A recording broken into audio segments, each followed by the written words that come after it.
Hello friends, আজকে আমরা চলে এসেছি বিহারপুর গ্রামে। এটি দুর্গাপুরে অবস্থিত ছোট্ট একটি গ্রাম, আর সরাসরি ক্ষেতের মাঝখান থেকেই আজকের ভিডিও আমরা শুরু করলাম।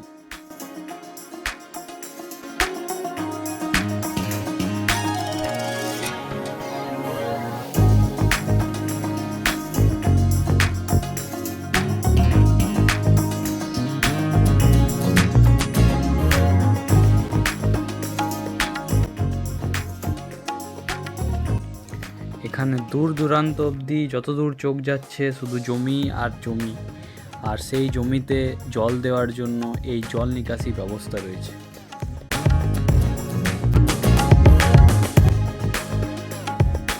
তারপর এই চাষ জমির পাশেই একটি মন্দির ছিল, সেখানে প্রণাম করে আমরা এখান থেকে বেরোলাম।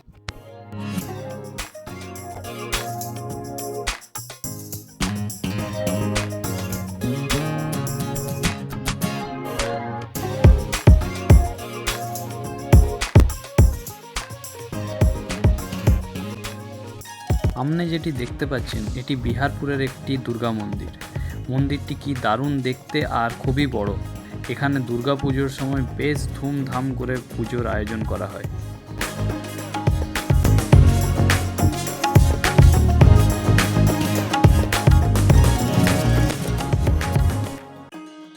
আর মন্দিরের ডান দিকে একটি বড় পুকুর রয়েছে, আর পুকুরটি দেখুন কত সুন্দরভাবে মেনটেন করে রাখা রয়েছে। আর এই পুকুরটিতে মাছ চাষও করা হয়, শুনেছি বড় বড় মাছও আছে।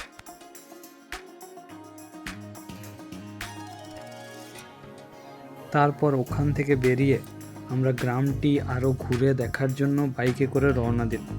রাস্তাতে গরু মোষ দেখতে দেখতে আমরা এগিয়ে চললাম।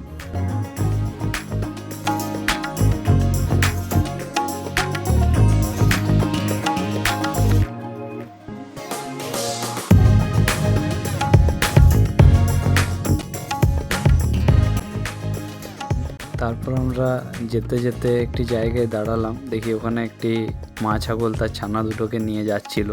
ছাগল ছানাগুলো দেখতে খুবই কিউট লাগছিল। এটা হলো বিহারপুরের শ্মশান কালী মন্দির। এই মন্দিরটিও বেশ সুন্দর।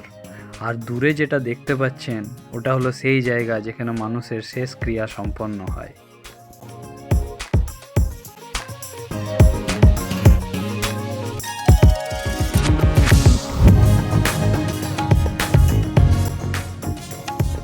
তারপর মন্দিরের অপর দিকে একটি বিশাল বড় মাঠ আছে। এখানে কিছু ছেলে সাইকেল চালাচ্ছিল, ফুটবল খেলছিল, আর কয়েকজন লোক তাসও খেলছিল। ওখান থেকে বেরিয়ে আমরা বিহারপুরের আরও একটি মন্দির দেখে এগিয়ে চললাম। সামনে একটি গরুর মোষের পাল পেরিয়ে আমাদের গাড়ি এগিয়ে চলল। দূরে আমরা একটি ইট ভাটা দেখেছিলাম, তো ওটির উদ্দেশ্যেই আমরা রওনা দিলাম। আমরা আগে কোনোদিনও কোনো ইট ভাটাতে যাইনি, তাই ওখানে যাওয়ার জন্যই আমরা এগিয়ে চললাম।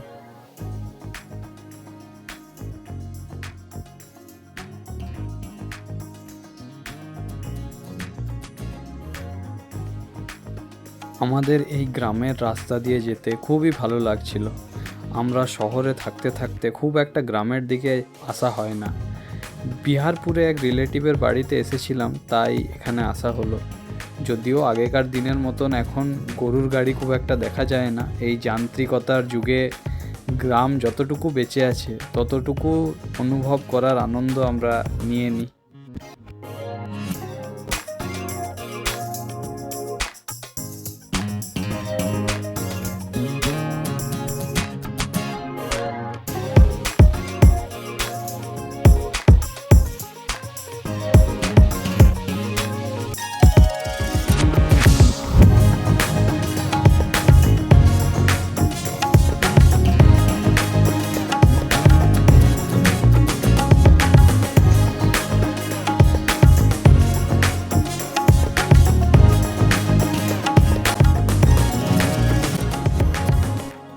আমরা শেষমেশ ইটভাটার ওখানে গিয়ে পৌঁছালাম।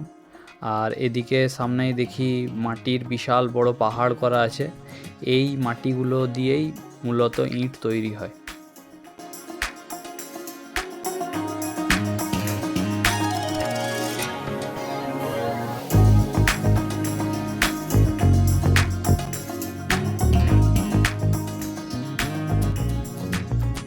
নীল কালারের মেশিনটা দেখতে পাচ্ছেন, এইটিতেই মূলত ইট তৈরি হয়, এই যে ইটের ব্লকগুলো তৈরি হয়। আর সামনে এই যে কত লাইন বাই লাইন দিয়ে ইটগুলো সাজানো আছে, এগুলো রোদে ইটগুলো শুকাতে দিয়েছে। প্রচুর পরিমাণে ইট এখানে রাখা রয়েছে, এগুলো প্রতিনিয়তই তৈরি হয়ে চলেছে। আর দূরে ওইদিকে ইট ভাটাটা আছে, ওইটাতে যাব একটু পরে।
এই সামনে যে জায়গাটা দেখতে পাচ্ছেন, এটি ইট ভাটার উপরে আমরা সিঁড়ি দিয়ে উঠেছিলাম। এখানেই মূলত ইটগুলো পাতা আছে এবং তার উপর বালি ছড়ানো আছে, এখানেই তৈরি হচ্ছে ইট।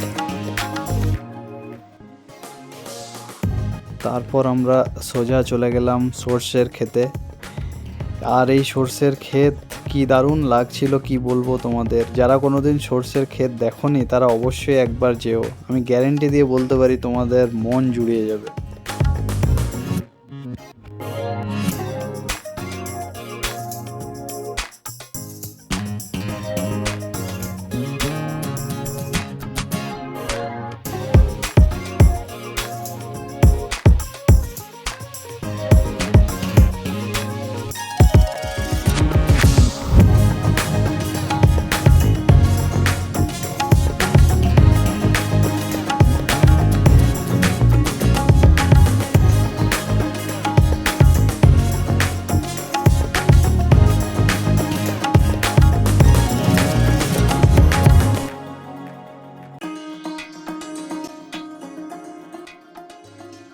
তারপর সর্ষে ক্ষেতের পাশেই দেখি একটি জায়গায় অনেক গাঁদা ফুলের চাষ করা হয়েছে। বিহারপুরের কিছু চাষি এই শীতকালে গাঁদা ফুলের চাষও করে থাকেন। আর এই গাঁদা ফুলগুলো দূর দূরান্ত অবধি এত পরিমাণে লাগানো রয়েছে, তাও আমরা যখন গেছিলাম পুরোপুরি সব ফুল ফোটেনি। যখন ফুলগুলো ফুটবে আরও সুন্দর দেখতে লাগবে।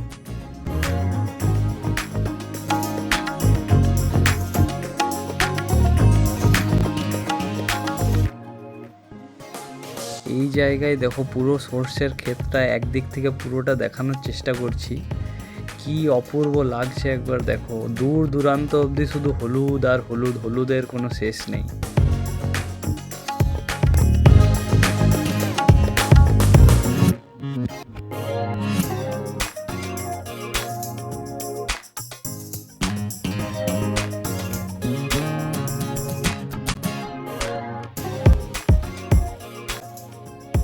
আমাদেরকে একজন চাষি বলল যে ওই দূরে নাকি আরও কিছু ফুলের গাছ চাষ করা হয়েছে ওই দিকটাতে যেতে। তো আমরা তাই এই হলুদের মাঝে হাঁটতে হাঁটতে এগিয়ে চললাম।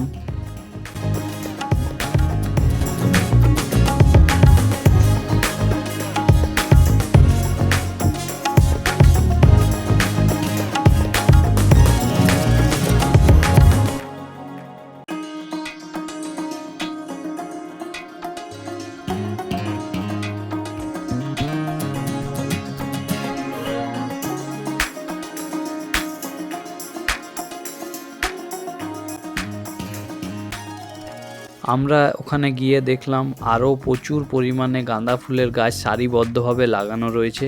আর আরেকটু এগোতে আরও এক ধরনের গাছ এখানে ছিল। এই সামনে যে গাছগুলো দেখা যাচ্ছে, তোমরা যদি জানো এটা কি গাছ তো আমাদেরকে কমেন্টে জানিও।